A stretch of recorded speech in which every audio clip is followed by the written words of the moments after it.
ভোলার সদর থানাধীন কোরালিয়া খায়েরহাট এলাকায় বিভিন্ন রকম সন্ত্রাসী কর্মকাণ্ডের সাথে সম্পৃক্ত এবং একাধিক মামলার আসামি মোহাম্মদ জাকির হোসেন ঢাকা হতে কর্ণফুলী ১৩ লঞ্চ যোগে আগ্নেয়াস্ত্র ও মাদক নিয়ে ভোলায় গমন করছে বলে গোপন সংবাদের ভিত্তিতে জানা যায়।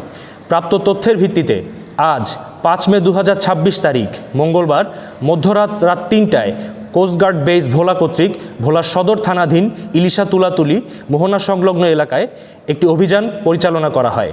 অভিযান চলাকালীন লঞ্চে তল্লাশি চালিয়ে একটি একনলা বন্দুক, ৪ রাউন্ড তাজা গোলা ও ৮০,০০০ টাকা মূল্যের ২ কেজি গাঁজাসহ সন্ত্রাসী মোহাম্মদ জাকির হোসেনকে আটক করা হয়।